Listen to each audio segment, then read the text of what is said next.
Bonjour les amis, j'espère que vous allez bien. C'est un énorme plaisir pour moi de vous avoir une fois de plus nombreux derrière cette vidéo. Pour ceux qui ne me connaissent pas, je suis Ernest Chakoute, plus connu sous le nom de Coach Ben.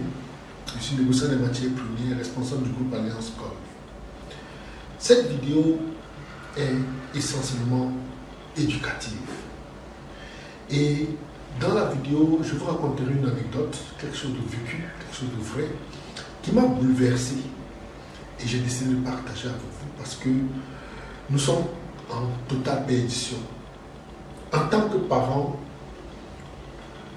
j'ai décidé d'en parler pour que les jeunes et les moins jeunes et que d'autres parents comme moi puissent se ressaisir. Parce que les amis, l'heure est grave. L'heure est très grave. Il existe autour de nous de petites choses qui passent inaperçues ou bien des choses qui sont banalisées. Mais toutes ces banalités, selon nous, contribuent à notre enfoncement. Ça contribue à nous plomber de plus en plus. Il y a quelques jours de cela, j'étais aux Seychelles dans le cadre du tourisme entrepreneurial qui était porté sur le négoce des matières premières. D'emblée, je vais vous faire savoir que je suis négociant des matières premières depuis 2005. Je suis responsable du groupe Alliance Golf. Et après avoir pratiqué l'activité pendant des années, j'ai décidé de mettre sur pied une formation.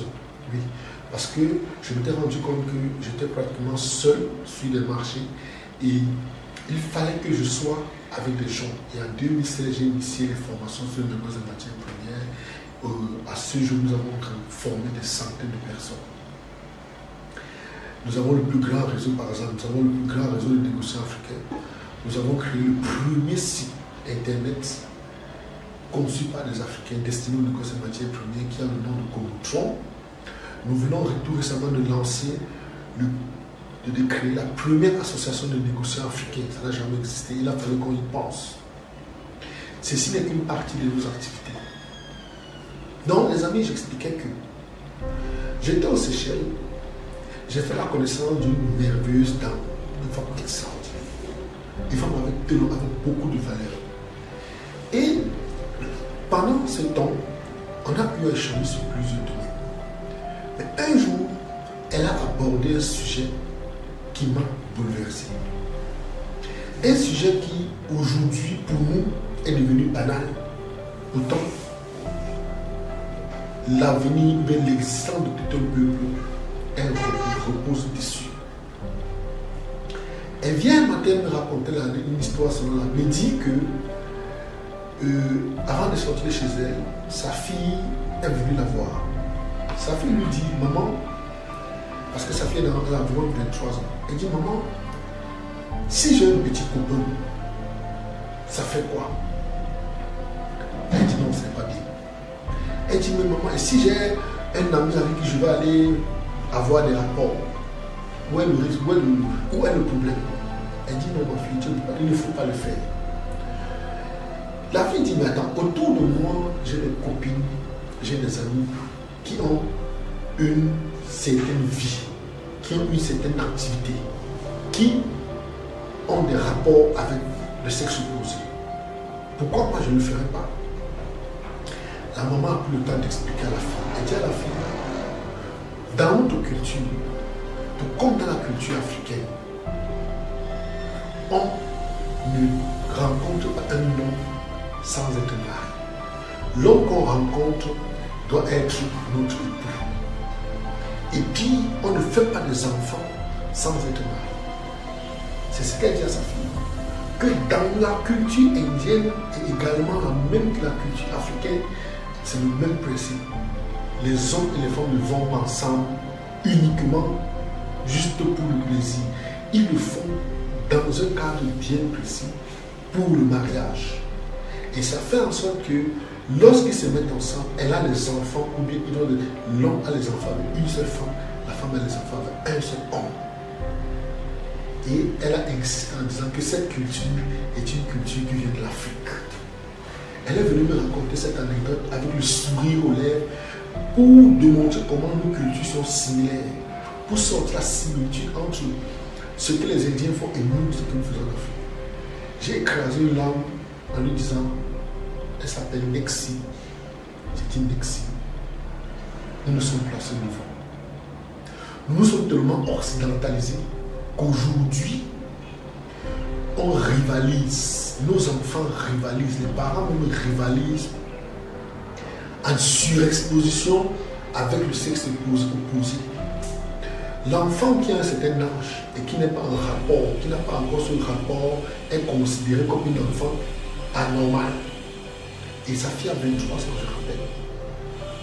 Je lui disais que chez nous, les enfants de 14 ans nous sommes devenus tellement modernisés au point où, occidentalisés au point où on veut absolument faire ce que les occidentaux font. Et on perd toutes nos valeurs.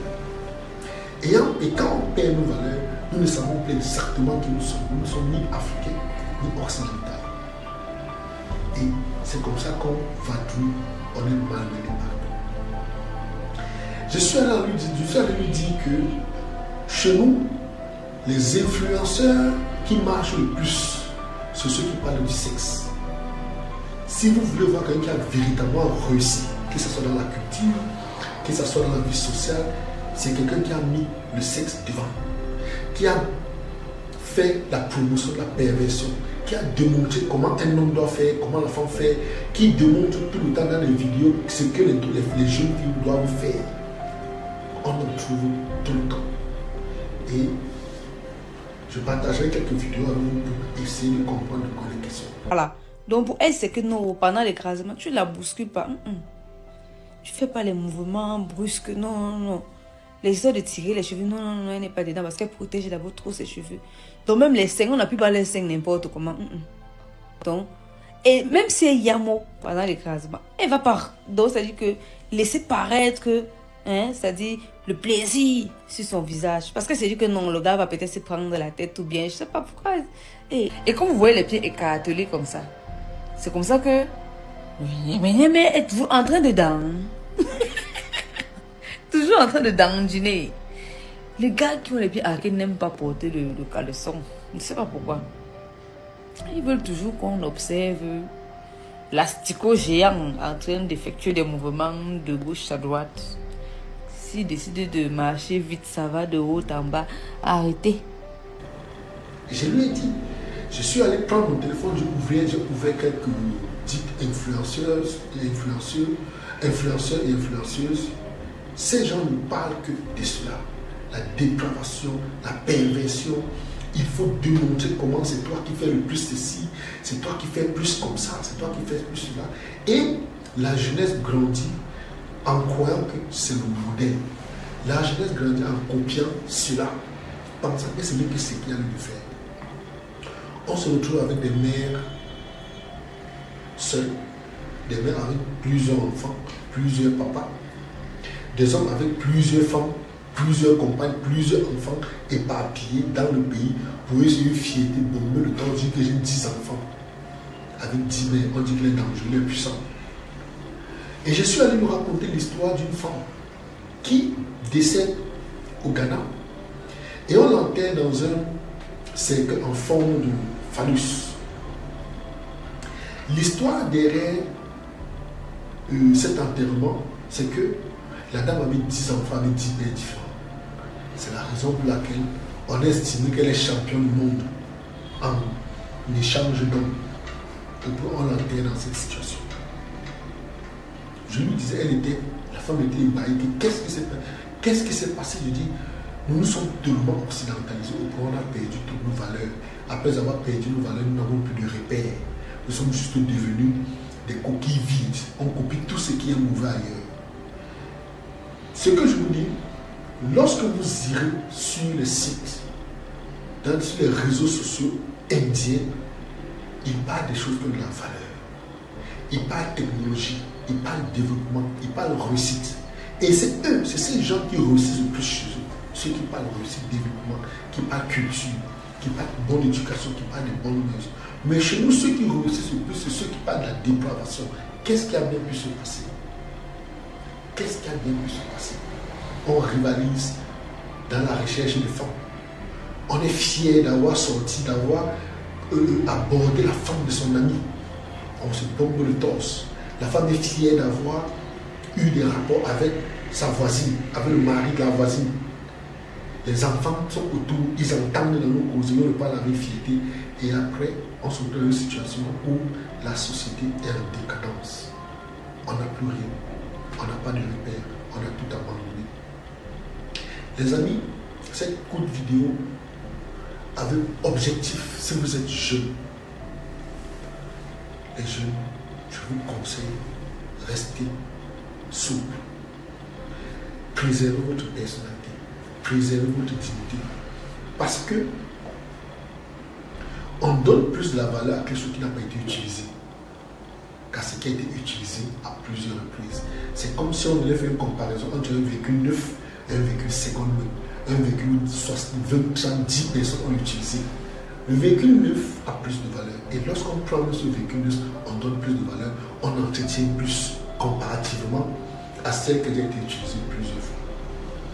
Si vous êtes jeune et vous tombez sur cette vidéo, je vous recommande vivement de vous préserver. Comme la jeune indienne, sa maman lui dit à la fin que l'idéal pour toi serait de rencontrer un homme et l'épouser, faire des enfants avec un seul homme. Et elle dit, le faire, c'est pour l'honneur de la famille. Ne pas le faire, c'est jeter le plomb sur ta famille. C'est le choix que nous devons faire. Allons-nous donner l'honneur à notre famille ou jeter le plomb? Allons-nous rester le plus chaste possible, question d'être une fierté pour la famille ou bien devenir une épave, ou bien devenir le modèle de déclaration? C'est un choix que chacun devrait faire. Je ne serai pas là pour vous mettre la pression, mais je vous recommande, il vaut mieux être un véhicule neuf que d'être un véhicule seconde main.